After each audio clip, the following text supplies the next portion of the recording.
Good morning, comrade. You're listening to WHIVLP New Orleans 102.3. This is your weekly Good Morning Comrade, Jeff and Robert here on the show. Robert, how you doing, brother? I'm all right. It's taking a day off work tomorrow. It's my birthday, so woo. Yeah, nice. Fun times. Cool. Yeah. Well, happy birthday. We also have a very special guest today. You may hear him on twitch.tv/Central Committee. You have a podcast too, don't you, Mike? Yes, I also have a podcast called The Reaction Podcast, where we take a deep dive in the personalities and the movements of the right wing. I think this week on Saturday, we're releasing an episode on traditional Catholicism. Where I don't know if you saw that the Pope recently excommunicated 200,000 far-right Catholics. I am so for that. I have throwing it down. Pope bringing down a hammer. Anyway, Michael from Pennsylvania. Mike from PA is joining us on the show. Yeah. So check out the Reaction Podcast wherever podcasts are at. Obviously, I have my stream, and you can hear me at various places. Welcome. And you are also the author, along with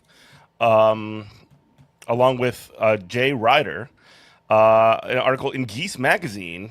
DSA's MPC votes against all-member polling, raising the question, what does democracy look like? Before we get to the question of democracy, which we may or may not get to, it's surrounding, and she's become one of the more controversial, for some reason, figures inside of DSA, Alexandria Ocasio-Cortez. So I guess tell us a little bit about what sort of motivated writing this article and what the sort of like dynamics are at play here. So the first thing I would say is I don't think that AOC is very controversial as far as the membership, the general membership of DSA goes. Online posters, more or less.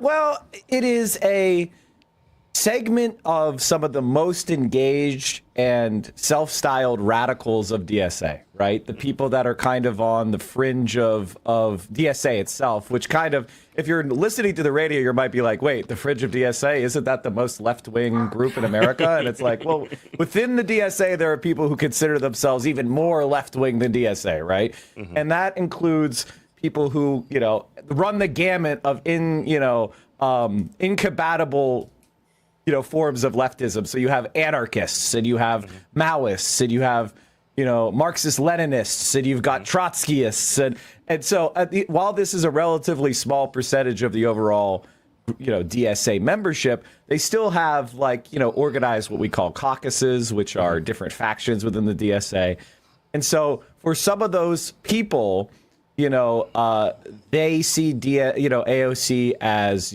compromising too much with the Democratic Party, not standing firm enough against other Democrats, seeing her as being too willing to compromise or work with Democrats in office legislatively. And, then there is the vast majority of DSA members, probably somewhere in the round, if you were to ask me, 80 to 85% of DSA members who were supportive of her running for president. And there is, there's a tension there. And on the National Political Committee, there are caucuses who are, it's not that they're anti-AOC, it's just they want to go through certain procedures and get certain commitments, and they're kind of slow walking the process of endorsing her for president versus, those radicals I just discussed who don't want to endorse any presidential candidate at all. Mm-hmm. And then you have people who are very eager and they want to get on the AOC train, in the first car. They want to be the first, organization behind her in order to build her campaign, in concert with DSA and have DSA at the heart of it. So those are the various competing factions. And I tried my best, in the article with Jay Ryder to accurately represent everybody's position. And I'm not condemning anyone. Yeah. I just have, my own perspective on this, which I think has been informed by, the most recent electoral victories in Denver and Philadelphia, and especially New York City, which is DSA is massively growing in popularity. In fact, we were probably under ambitious this year. I don't think we realized just how vulnerable the establishment Democratic Party is to left-wing challengers. I mean, we had a 15-term incumbent defeated in Denver with a challenger, a 29-year-old Malat Kiros. And we had, in Philadelphia, one of the bluest, I think it is like the bluest or second bluest, seat in the country with Chris Rabb. And then, of course, Claire Valdez and Daria Lisa in New York City. We're seeing massive, massive opportunity for challenges from the left, which is basically unprecedented in American history. And those electoral victories are putting the fear of God into the establishment Democrats. But also, and this is what's important for me, we've seen DSA double in size in the last year as far as paid members. And the attention that DSA is getting from the larger sympathetic population is growing and growing and growing. And I think you can draw a line of causality there between the two. And so I've tried to encourage the people that have been in DSA for a while to see that opportunity and seize it in order to massively grow our movement while, the thermostatic effects are positive for us. So I'm happy to unpack any of that I just said. Yeah. It's just, I see a once in a lifetime opportunity for those of us on the left to seize, both state power and institutional and social power. And we should seize it by supporting our most prominent member, AOC, in her bid for the White House. Yeah. I mean, my first question would be, like, as a one-time DSA member myself, I don't want to oversimplify things, but wouldn't it, like, I've seen what you're talking about with my own two eyes right in front of me in meetings, but like, wouldn't, I understand that every single chapter nationwide is going to be different, but wouldn't kind of a way to just like nip all this in the bud is for just to really define who are the Democratic Socialists of America? What is DSA?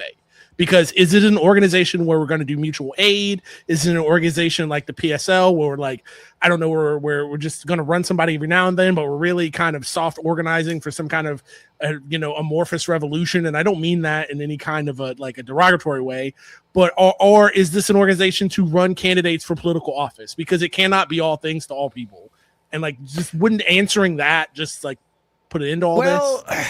Well, I think the answer to that is that, DSA self-defines itself as a multi-tendency, big tent socialist organization, So it intentionally is like, hey, are you on the left? Join this organization, and we are going to try every strategy, right? Like, some people, for example, want to turn DSA into a political party, but the thing about turning into a political party is there's different strategies for building a political party. Do we start our own party now called Democratic Socialists of America and start, trying to build our own ballot line and run as Democratic Socialists, in elections? Should we run as Democrats within the Democratic Party? Well, how should we do that, right? Should we run in the Democratic Party to destroy the Democratic Party and implode it and try to replace it, a la the Republicans replaced the Whig Party, the conscience Whigs, as they were called back then,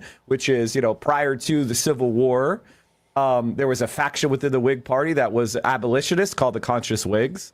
And they wanted to, push the Whig Party to take an abolitionist position because the Democratic Republican Party, also known as the Democrats today, was pro-slavery. And ultimately, the Whig Party refused to take a position on the most important issue of politics in the day and therefore imploded. And that's where we got the Republican Party. So, that, not to get too much into the weeds here, what I'm trying to say is that DSA is a multi-tendency organization, and it comes to these questions with the perspective of experimentation. We don't know what the right answer is to re-promote the left, like grow the left in America. So let's just say yes and. We'll try that. We'll try running in Democratic primaries. There are some DSA chapters, for example, in Rhode Island, they're running a candidate for state legislature as an independent, right? As we all know, there's a big push for running people in Democratic primaries. There are third-party DSA members that are on the city council in the Working Families Party in Philadelphia, where they have successfully won. seats, outside the Democratic Party. So there is a bunch of different strategies that are being tried. As far as I'm concerned, I don't think it's a bad idea to try all those things, right? Mm-hmm. But I do think, and this is, from my perspective and the perspective reflected in the article, you should look and see what works. You should try things and then measure, right? And then when you see things that are causing big, gains, you should try to replicate those gains, right? And other things, it's not that they're not working necessarily, but they may not show the same growth as a different strategy. And so personally, listen, I love DSA. It's incredible. The growth has been amazing over the last year. But right now we have approximately 120,000 members, which is about the same size as Allentown, Pennsylvania, which is an amazing city, third largest city in Pennsylvania, distant third largest city in Pennsylvania. Okay. I think our organization should be focused on growth, in introducing ourselves to the American people, bringing in as many people as we can to build this kind of alternative to the status quo, which is building a left-wing political machine nationwide that could offer a significant political threat to the establishment Democratic Party, which has largely been in the pockets of, corporations since the early 90s. And when we have this, DSA planting its flag all over the country, it will build a left-wing politics that is actually relevant to regular people. So, I hope I answered everything. Yeah, no, absolutely. I do find, and again, this is going to be a little bit in the weeds, but I'm going to zoom out for a quick second. But a lot of this debate, I suppose, that is happening around the whether or not to endorse AOC is also extremely procedural in a way that has been that's I find to be not super productive. I think it takes the eye off of the ball of what the matter at hand is, which is what we've seen be successful in places like New York City and Philadelphia and Denver, which has get that ground level access to a campaign. Start with the campaign as it's being born and make yourself integral to that campaign so that when you get that victory, you can say that's a big skin on the wall. We claim that victory because we were a part of it. And if there is a months-long process that goes on to essentially delay that engagement with said campaign, and you get on towards the end, essentially you're going to be, I guess, treated as such as well. Yeah, I mean, listen, as I said before, I am in favor of institutional and organizational celerity or dexterity, which is another way of saying being able to make decisions and commit to them quickly. Yeah. And I feel like the amount of time that you spend in deliberation, the longer you stretch that out, the less time you're actually taking advantage of the opportunity, right? But at the same time, we want to make sure that DSA has its own identity, right? Because let's imagine everything I want happens, and AOC wins the presidency, 2 terms. She does the Green New Deal.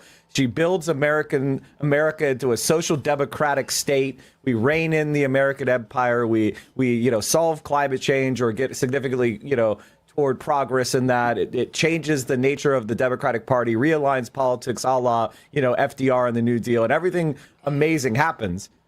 8 years from then, she's out of office and politics is going to continue. So I would like to see, I don't want to make the same mistake that we made with Obama, right? Which is we built this organization called OFA, Obama for America. And then when he went into office, it was basically shut down.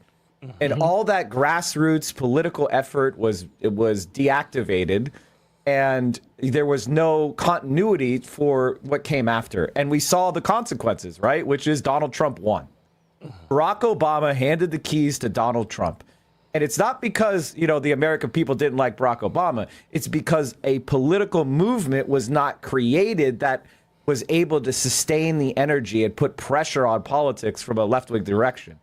And so learning the lessons of Obama, learning the lessons of Occupy Wall Street and BLM and all these amazing surges of left-wing energy in this country that nonetheless were diffused, it's because we didn't have a hard core political movement that we could build a machine and on, right? And I think that is why, I'm urging in the article that we get on the AOC bandwagon early, almost as a way of taking that energy that's going to go into her amazing presidential campaign and all the hope that's going to represent, but use that to turn people from fans of AOC or fans of the program she's coming up with into active political organizers of their community in a permanent way.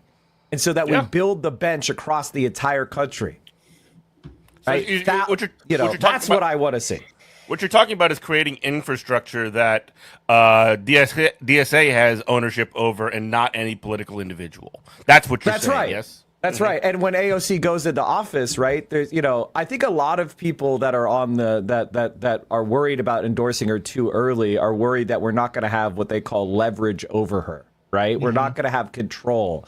She's not going to give us co-governing status.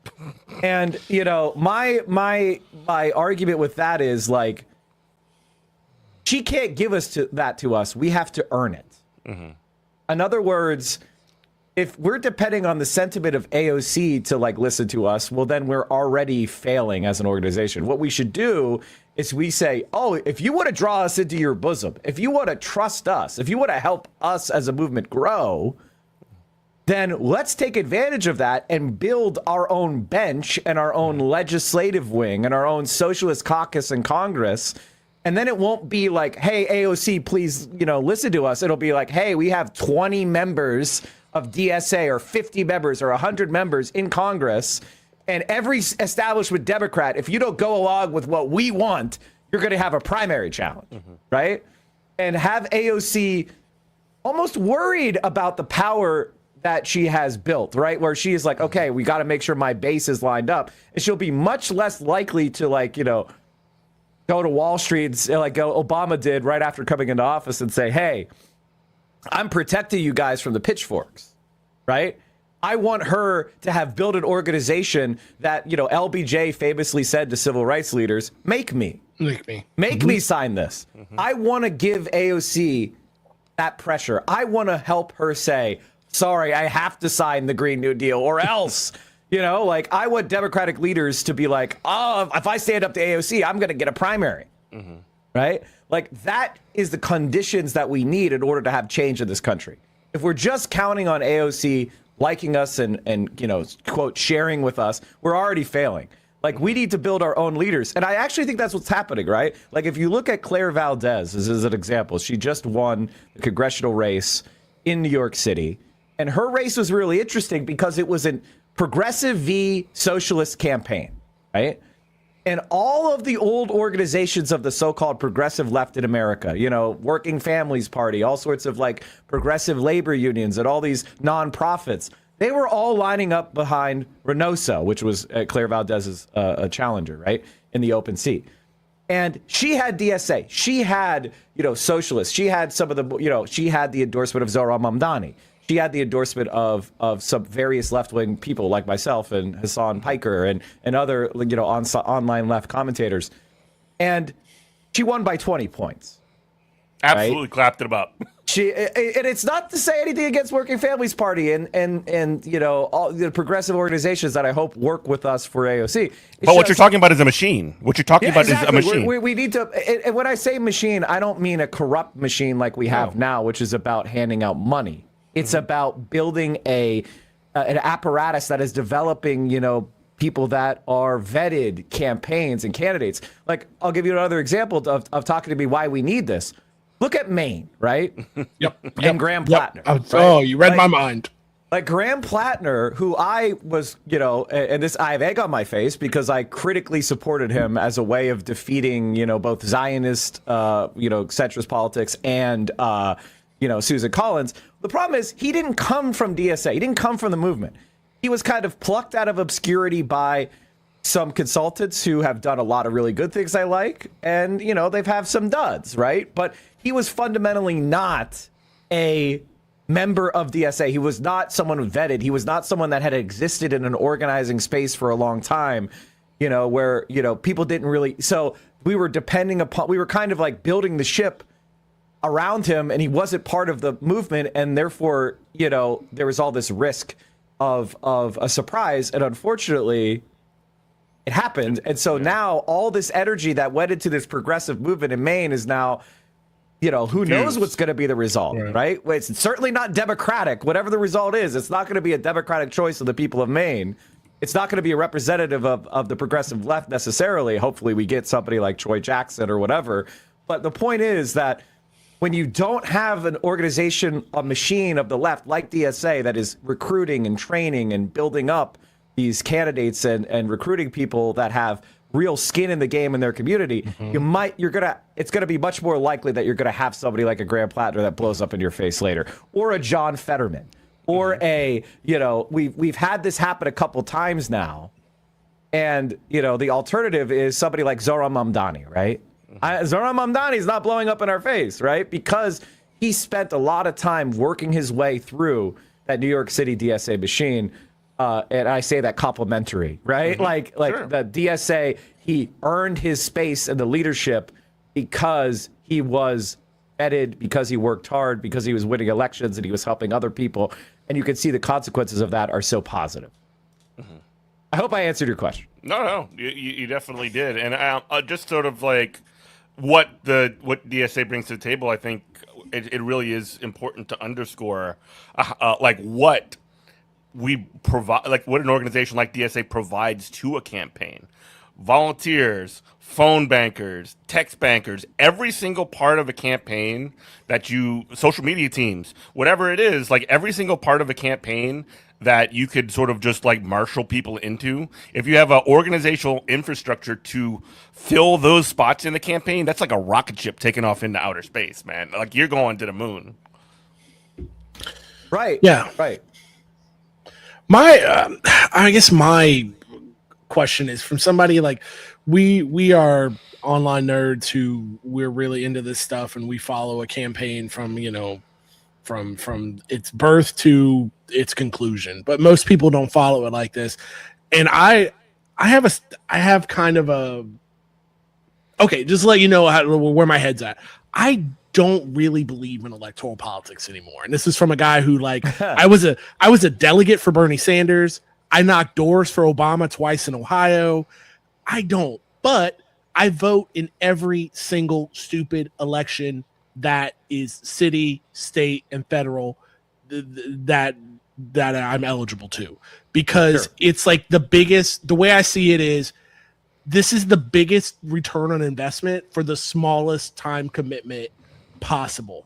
Right. And what kind of breaks my brain is with and I'm not talking about the DSA or PSL or DSA or anybody on the left as a organization. I mean, like the actual rank and file members, it's like they can't walk and chew bubblegum at the same time.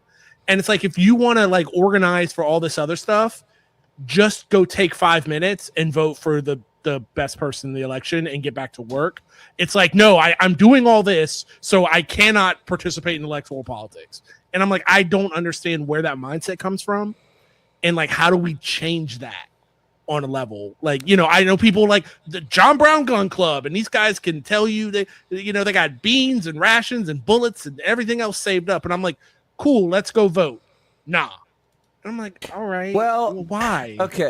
Okay, so there's a lot of things that and I hope I didn't interrupt, but no, you're good. I'm sorry. Like this is an important point, because I'm going to try to land this plane, because there's a lot of moving parts. Not to mix metaphors. There's a lot of different things going on, but okay. The first is like conversation of faith in electoral politics or reformism or revolution or all these other things. These are purely theoretical discussions that have no bearing on altering the material reality around us, right? So why do I advocate for participating in electoral politics?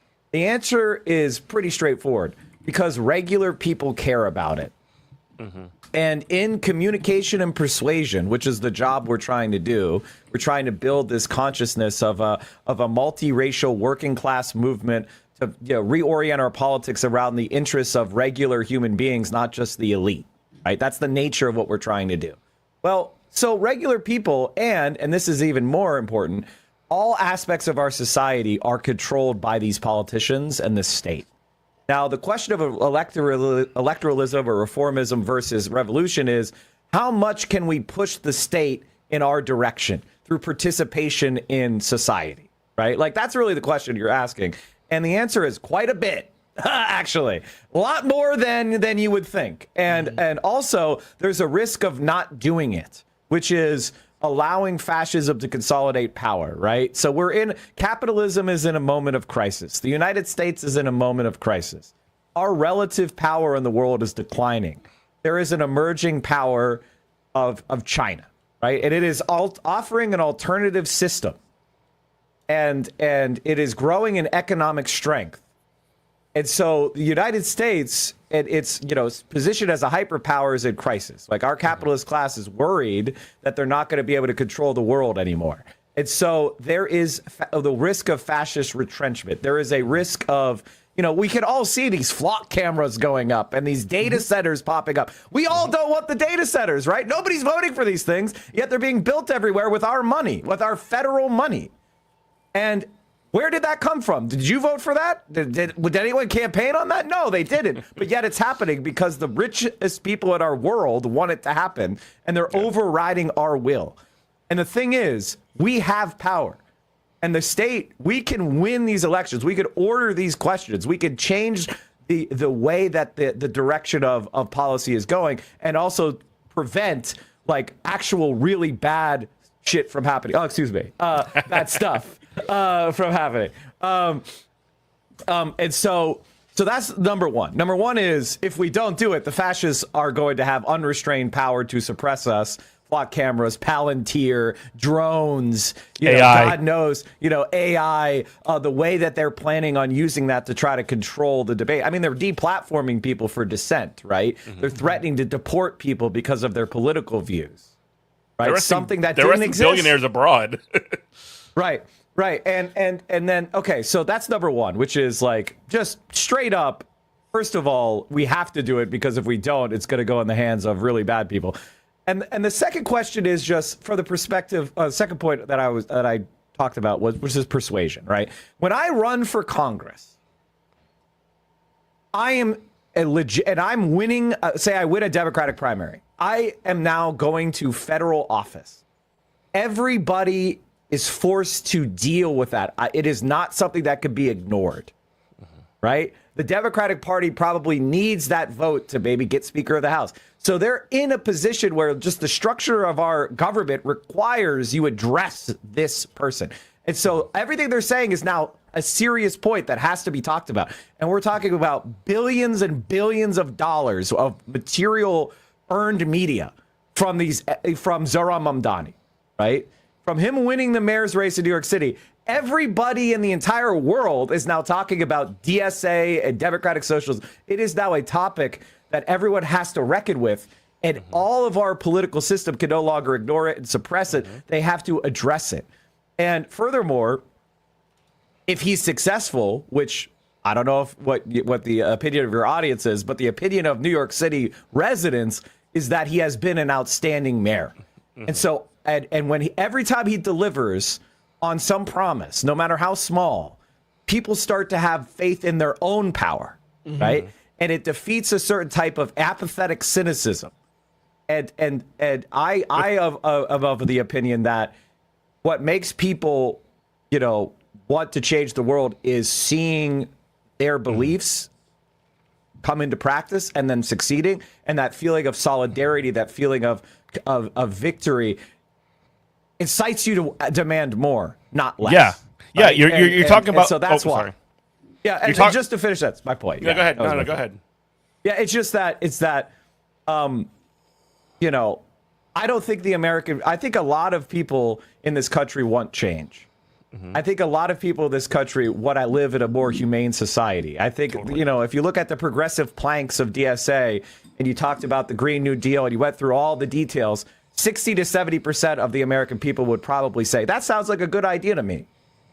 But going from people kind of generally approving to the implementation of these policies, that is where like the realignment can take place. And that's why people like AOC or Zoran can help kind of raise the consciousness of people and make them self-consciously working class, self-consciously interested in supporting their position against the billionaires and kind of reining in the power of capital, not to make it too radical of a formulation, in order to have a more humane society. And I think all of that is very, very plausible and doable, and it will just redound for greater and greater opportunities for more change. Yeah. So, you listen to WHIVLP New Orleans 102.3. This is Good Morning Comrade. Jeff and Robert joined by Mike from PA. You can find Mike from PA's Twitch channel, twitch.tv/Central Committee. I think what you hit on just now is actually really important because, I mean, one of the things that has been seems to confound people, I guess you could say, is that Medicare for All, for example, has been posting at over 50% for like a decade now. Things like the PRO Act, unions are polling at like 60, 70%, like constantly and forever, yet we never get policy out of the government that makes it, because organizing a union is really hard in this country. There's never any kind of policy coming out of the government to make organizing a union any easier. We used to, in DSA a long time ago, talk about non-reformist reforms or transformative reforms that would essentially change the system, not only make it so that we can sort of like put some claws down into some of these positions and bolster bolster some of these things that we talk about, or some of the things that are our basis of power of the working class, like unions, or Medicare for All would just benefit working people just across the board, and use that as, again, like you were just saying, to prove that a better world is possible. Because currently, the whole point of our politics is always like, if you see like a progressive, quote unquote, or a liberal come on Twitter, or like Neera Tanden or something like that, they'll say, "Oh yeah, I agree with Medicare for All," or "I agree with this or that." It's just not real, and it's just not possible. And when you do prove that it is possible, you take away not just their argument, but you take away their credibility, and these people can potentially go away forever. I mean, she'll probably post forever, but like we don't have to listen to her anymore. Well, yeah, I think there is a lot of the problem that we have in kind of political discourse in general is there is a number of people who say that idea isn't plausible instead of argue against it. Right? Because they know where the sentiment of the American people is. And so putting on these airs of like, I understand the arcane nature of our system and why that's just not plausible. And it's like, no, it is actually, all of these ideas are incredibly possible. And, for example, Medicare, right? When LBJ passed Medicare in the Great Society, they enrolled all the seniors in America in, I think it was like 20 months. And that was before computers. They were going door to door and just enrolling people, and they did it in 20 months. The idea that we can't do the same for Medicare for All when we have, the internet, computers, the ability to reach people, the improvements in transportation infrastructure that, from America in the 60s. It's just a laughably dumb argument. Yes. And when the idea is actually studied, for example, the CBO and Yale epidemiologists have done separate studies, both estimated that Medicare for All as a program would save somewhere between 30 and 70,000 lives per year and reduce America's spending on healthcare by around $500 billion while also improving the quality. And why is that? Well, because you're getting rid of an entire duplicative system of billing. Like, every insurance company is a private bureaucracy, right? Imagine if instead of delivering police for, or firefighter coverage, we just built 6 competing firefighter companies within your city. The amount of additional cost that would, impose on your system would make it so much less efficient, and that's what we have. We have infinite number of private bureaucracies because insurance companies do not provide care; they provide financing for care. In order to do that, they have to bill, and they have to, they have to compete on various coverage methods and styles, and they have to, they'll have doctors that deny care, or they'll have, and all of this duplication results in trillions of dollars of waste. So if we got rid of that private health insurance model and we consolidated into a single payer model, we got rid of the billing departments or severely reduced them at every hospital. If we got rid of all those duplicative bureaucracies, and instead of spending trillions of dollars on health insurance executives and people that deny care, we spent that instead on nurses and doctors and hospitals, we could provide increased quality, increased health, increased health infrastructure, while also saving money in the economy. And that would be a deflationary effect, meaning prices would go down economy-wide.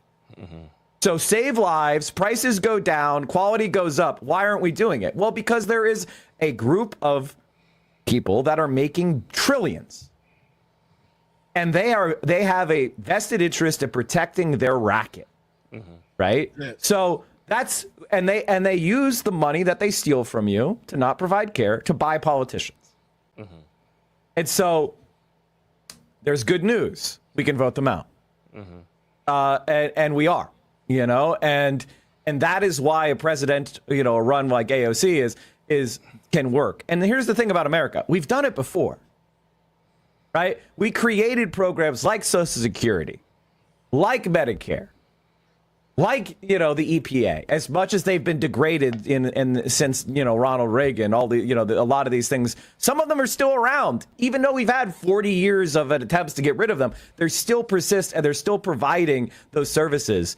So we have won these fights before, in American history. So to say it's impossible is silly because we've done it before. We've had the civil rights movement. We have won before. It's just a matter of lining up the belief with action and accountability for those that fight us. Yeah. And so we've been kind of learned helplessness. So it's a matter of time that everybody who's listening takes personal responsibility and stop giving themselves permission to do nothing because it sounds hard.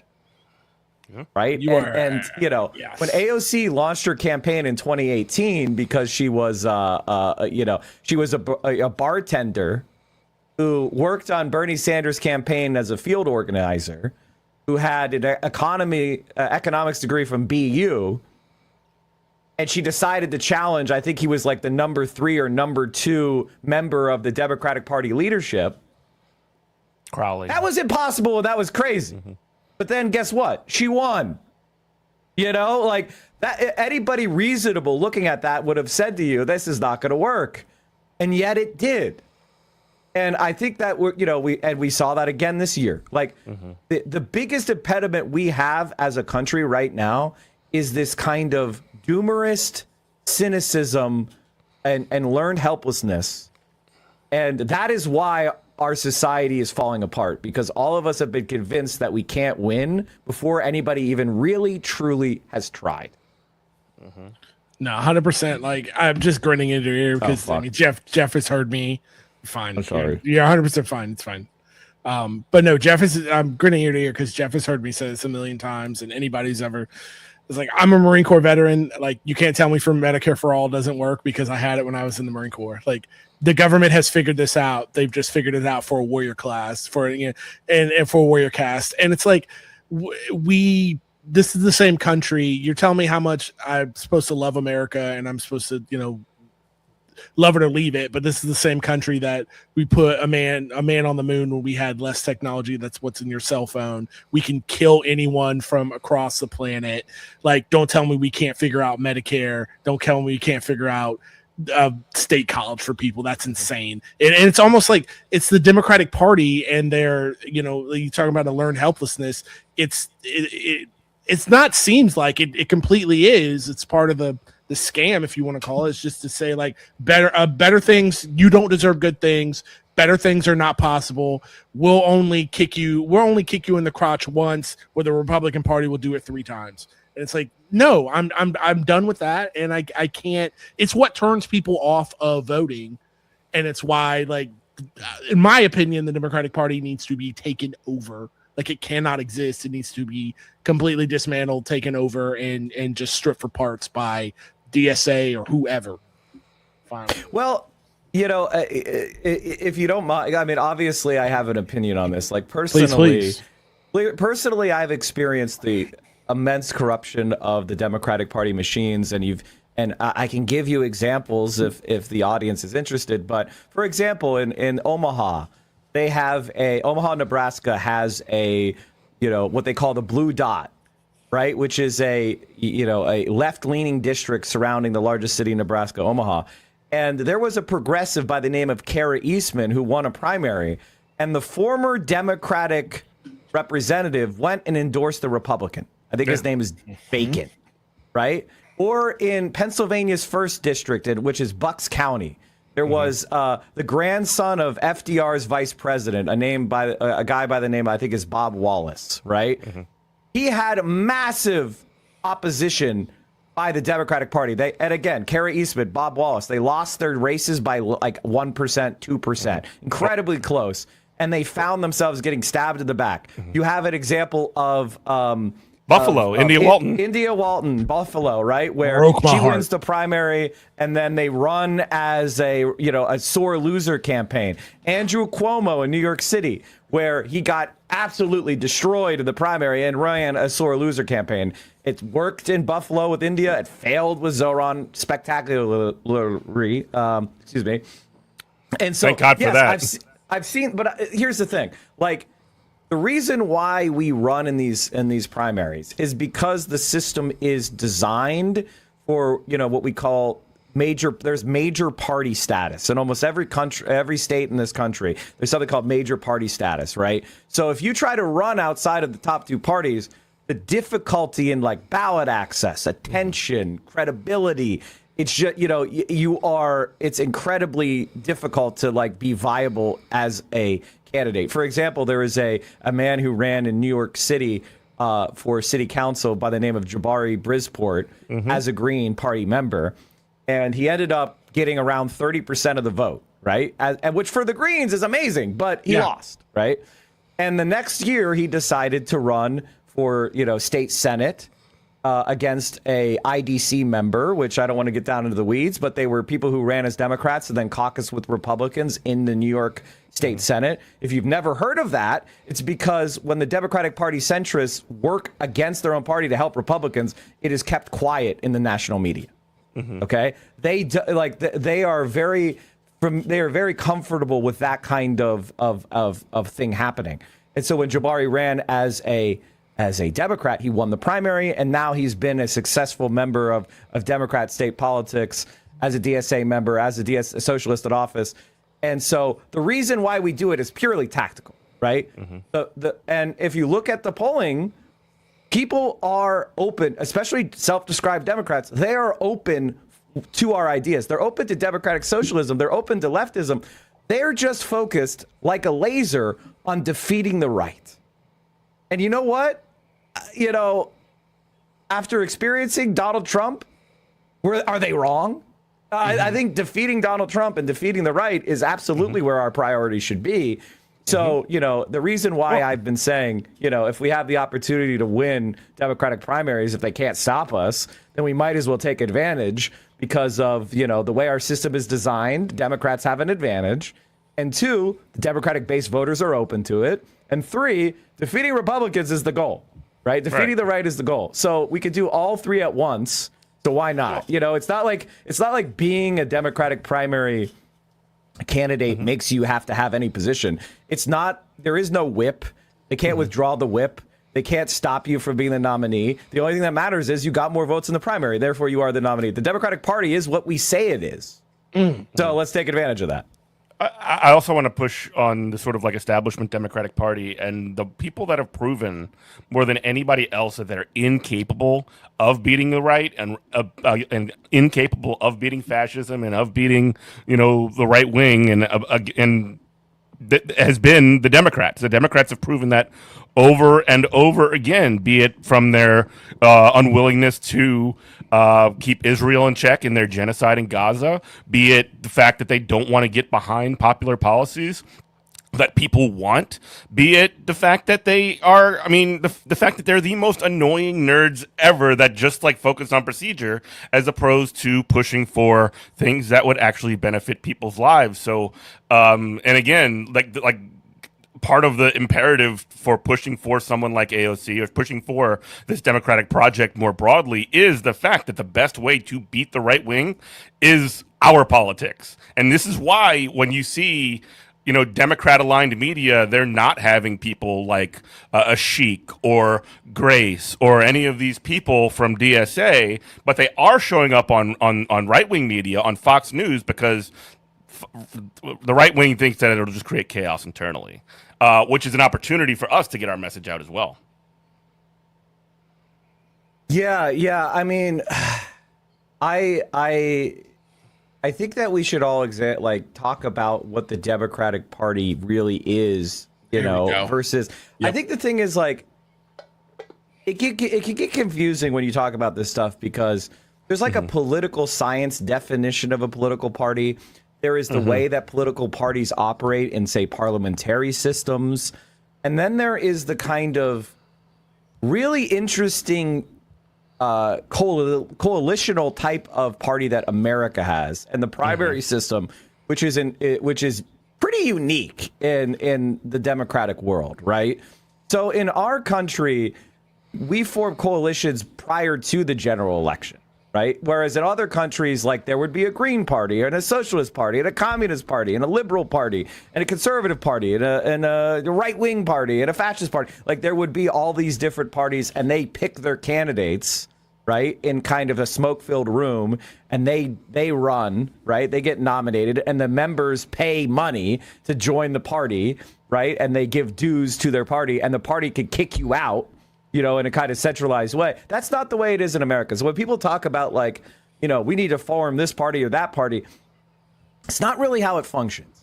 And in the United States, so it's not like other countries. So when we talk about like running as a Democrat, all we're really talking about is taking that statutorily beneficial, a ballot position. It's not like we have to accept, Zionism, or we have to accept, anti-Medicare for all. There is no policy you have to have and be a Democrat. That's just not true. So when we have like a ideological disagreement with the the right wing centrist Democrats, okay, that doesn't affect us in any way. And in fact, like it might even be an advantage because when you think about politics and voting in general, if you win a primary, you're kind of eliminating that centrist Dem off of the general election ballot as a choice. So it becomes a lesser of two evil question for people that are maybe to our right, which is like, do you prefer democratic socialism of AOC, Zoran, Bernie Sanders, or do you prefer the MAGA fascism of Trump? And you kind of force a coalitional pressure on people that are slightly to our right to kind of force them a little bit to the left. And so that's electorally and ideologically to our advantage, right? And so that's why I think running in primaries is, as currently constituted, is a no-brainer, because why wouldn't you? If you can win, then you should. And so, like, what is the Democratic Party really? And this is the thing that I think gets really down in the weeds, and I apologize to the listeners, but I think it's necessary to talk about, which is it's really an incumbent protection racket combined with a class of people that live primarily in District of Columbia who are consultants. And they get, when you donate money to a politician and they spend it, it doesn't get thrown into a bonfire. It goes into someone's pocket. It's an entire economy. Whose pocket, right? Whose pocket? Well, it's a population of people that live in Arlington, Virginia, right? And they have, they buy boats to go out on the Potomac River and the Chesapeake Bay, and they get very rich at, charging fees to buy television ads and things like that. And the thing is, for their personal economy, the more money that is brought into campaigns, the richer they are. So their personal interest is having unlimited corporate money, having super PACs, having $1 billion, $2 billion, $3 billion campaigns, because that means their company, their consulting company, is richer. They personally get enriched. And so they have a vested interest in trying to push the Democratic Party towards this kind of collaborationist, right-wing corporate position, because that's where they make their money. And I think that is the kind of like crisis of our democracy. in public policy, we call this issue an agency problem, right? It's like if you have a organization or a company or whatever, and you're hiring someone and their personal interests are in the opposite of the interests of the organization as a whole, but they have the power over the organization, they're going to guide the organization to serve their interests. And that's called an alignment problem. And right now, the Democratic Party has a severe alignment problem. And this is also why, running AOC is so important as opposed to just focusing on local elections, because the president of the United States is in control of the party, and they can impose reforms on the national party that no other politician at the grassroots level or bubbling up is going to be able to do. So AOC is both a policy thing and a political necessity, because we need to kind of change the way our system functions to root out the oligarchic corruption. There was a study that was done back in 2014 from Princeton and Northwestern where they talked about how America is an oligarchy, not a democracy. And this is basically what they proved, is that the policies that get passed, it doesn't matter what the popular will is. It is what is the opinion of the wealthiest. If a policy is shared by the opinion of the wealthiest, then it passes. Between 70%, if none of the public supports it, but the richest do, it passes 70% of the time. If the rich supports it, the population supports it, it passes 100% of the time. But the opinion of the masses has no effect. It's only the opinion of the wealthiest that kind of dictates our policy. And so AOC, that's why we need a national campaign. That's why we need to take the White House. There's a lot of things that we can fix. It's not a panacea, but it gives us the ability to kind of realign our party and our politics more with the will and needs of the regular working class person. And fundamentally, what the question that is being asked. Just one more sentence that I think will I hope to transmit to everybody listening, which is people talk a lot about the establishment versus populism. Populism is a description of reality. And sometimes it is true and sometimes it is not true. And what is that description of reality? Populism is the belief that the elites of a society are not serving the interests of that society. And I think if you are a fair-minded person, whether the concept of populism appeals to you or not, it is just an objective fact that America's elites are no longer serving the interests of the everyday working American. And so we are in a crisis moment where we either realign the elites with our interests, or the society itself and our world as a whole is going to dangerously spin off in some direction that's unpredictable and certainly not good for regular people in this country and around the world. And so, that's why there's the fierce urgency of now. That's why we shouldn't wait to contend for national power. It's why we shouldn't wait for some more convenient season. We should go right now. We should go for it all. We should go big. We should go bold, and we should try to do it as soon as possible. And even if we build the infrastructure and we come up short, just God forbid, I'm not saying that this is even necessarily a possibility. At least you even at the end have that infrastructure for other things as well. You can take what you construct by engaging with this campaign. You mentioned earlier that AOC started off as a bartender that volunteered for Bernie. Now she is a congressperson who is one of the most popular, best fundraising congressperson in all of the Congress. So by engaging with these campaigns, it almost creates a bit of a virtuous cycle where you're building your own bench, you're building your institutional knowledge, you're getting war-tested veterans that can move on to bigger and better things, level up, and run their own campaigns potentially. That part, when everybody talks about the left doesn't have a bench or whatever, this is the way that you get past that, by engaging with these processes that exist and building that institutional knowledge, building that experience, and creating those veterans. My only fear with all that is that, I think you've even said it, Mike. I've listened to your streams a couple times. Is what do we do with the Democratic Party? Exactly what you're saying. I think to narrow it all down, who really their objective is not to win. Their objective, because they're fine with seeing progressives go down because it serves as discipline to the rest of their people, their candidates, whoever's going to run in the future, to fall in line, and that better things aren't possible. Because the threat of a Zoran Mandami, the threat of an AOC, the threat of a Al Said is like in Michigan is a threat to the actual Democratic Party. It's a threat to their status quo more than a threat of like a Trump presidency or a Republican winning a seat. Would you agree with that? Okay, so, that's why I took pains to try to define the Democratic Party as I see it, right? So there is the Democratic Party, which is probably what all the listeners think of, which is themselves, right? Yeah. Good-hearted, regular people that are voting to try to make the country a better place, right? And then there is that class of consultants I spent so much time describing. For that class of consultants, you're right. But for the rest of us, you're dead wrong. It's fucking horrible for Democrats, the people, if the Republicans win. And I think this is what's unique. I think in 2016, I've always described Bernie Sanders as the left's Barry Goldwater, which is, if you're familiar with American history of Barry Goldwater, he was this kind of, libertarian conservative fusion of the post-civil rights era that was trying to reinvent republicanism for a new version that had national appeal.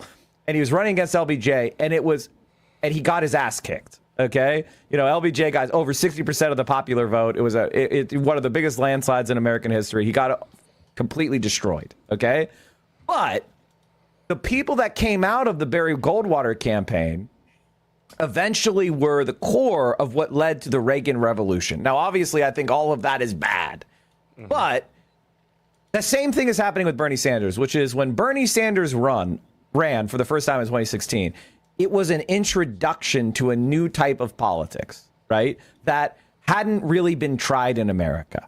And I don't think that the regular everyday person, probably a lot of people listening, were really ready they hadn't lost faith in the establishment Democratic Party. They hadn't lost faith in the establishment media. They hadn't lost faith in America's ability to solve problems and take on the challenges of the 21st century. Even if they liked Bernie Sanders personally, even if they thought a lot of his ideas were good, they still doubted that he would be able to pull it off.